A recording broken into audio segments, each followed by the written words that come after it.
Awareness. So what you need to understand is you need to break this word like awareness. Okay, all of you know about the word awareness, right? So awareness about what? Awareness about phonemes.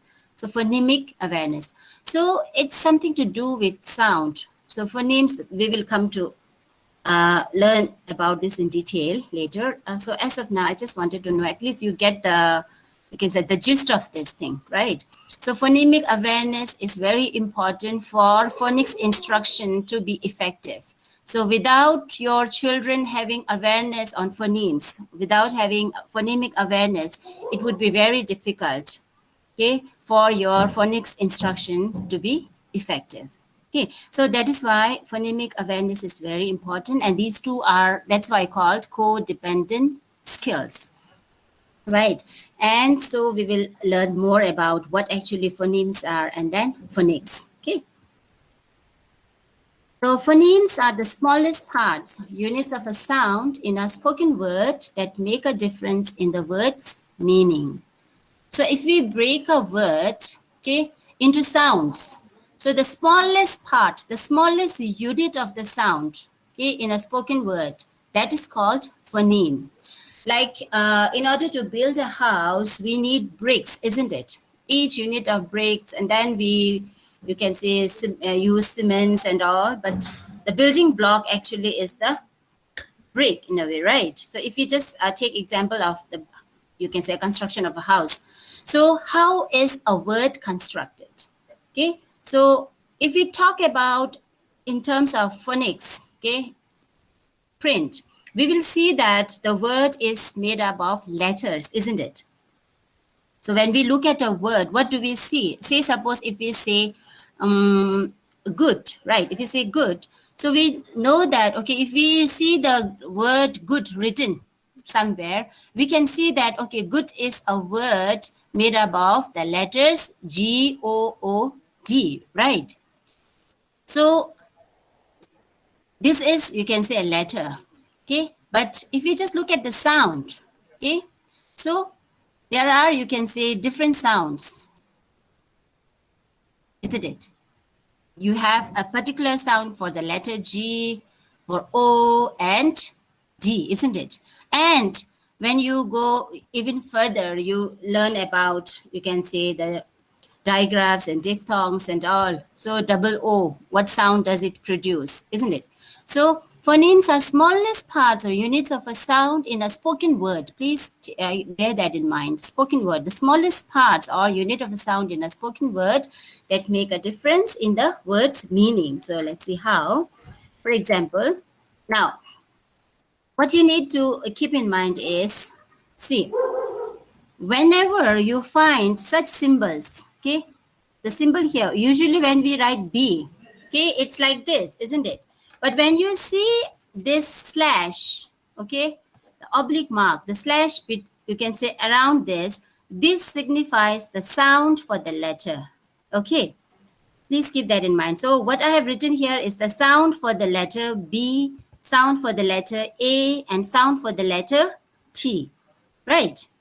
So this one, this particular, you can say sign, the slash mark suggests that this is the sound. Okay, so these three, what you can see here is, you can say three sounds. Okay, these are the,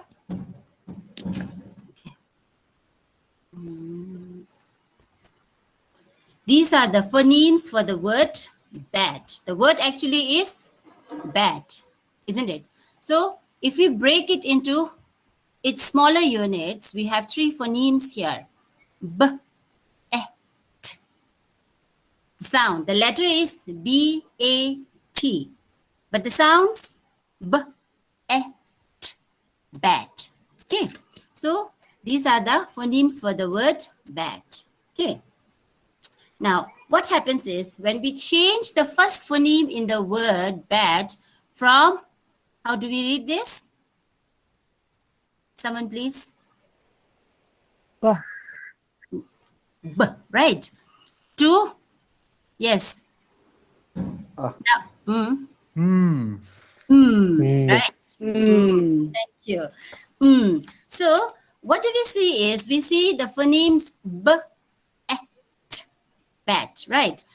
But if we change the first phoneme, okay, b to the letter is M. Okay, so this is the difference. Okay, the sound, each letter has a sound. So the letter M has the sound So if we change the first phoneme of the word bat, okay, that is B to So what happens? It changes the word from bat to mat, isn't it? And what happens? Since we changed the first phoneme, the meaning of the word also changed, isn't it? Right. So in the same way, what we can do is, let's say instead of M, so if we change the first phoneme from to, what will happen? Cat. Yes? Cat. No. Yes. K. Phoneme is K, and the word becomes Cat. cat. Cat, right? So these are, you can say, if you just, as elders, if you just look at these things, you feel like these are very, you can say, small things, but these are very important. And this is how children have to be taught. Okay, how to manipulate the phonemes in order to decode or in order to construct, build words. So there are other activities and you can say tasks with which children can be taught how to manipulate phonemes. Okay. So far these are clear, isn't it? Yes, ma'am. Okay. So this is just an example to help you understand that phonemes are the smallest parts of us, you can say, sound or sound unit in a spoken word, and not just the smallest unit of a spoken word, it also makes a difference in the word's meaning. Okay, because you saw, if we change the first phoneme, what happened? The meaning of the word changed because we have a totally new word, right? So here what we did is we just changed the initial phoneme. So if we change the middle phoneme as well, we can do that as well, right? So if we change the middle phoneme, the vowel here, into another vowel, okay, say suppose I, what would the new word be? If we change this to, yes, what would be the new word? Bit. Beat. Bit. Beat. Bit. Bit. Bit. Okay? Yes. So what we need to remember is the vowel I here, okay, has two sounds, the long and short. Okay.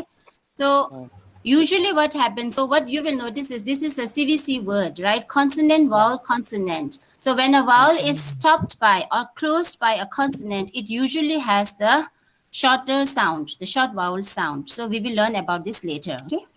So this is a CVC word. So there are a lot of other activities that we need to do with children to understand, to help them understand these. Okay. So if we change the middle, you can say phoneme, and we get another word, right? From bad to, it becomes bit, isn't it? Bit. And yes, the meaning is also different. So it's, you can say, usually when we start these activity, these sorts of activities with children, so what we need to do is we start from the, you can say, manipulation of the initial phoneme. Okay, so this one, because this one is the easiest one for children, from initial, and then manipulation of the last, the ending sound. Okay, usually what happens is the middle one, manipulation of the middle phonemes is difficult for children. So we will move from easy to difficult level. Okay.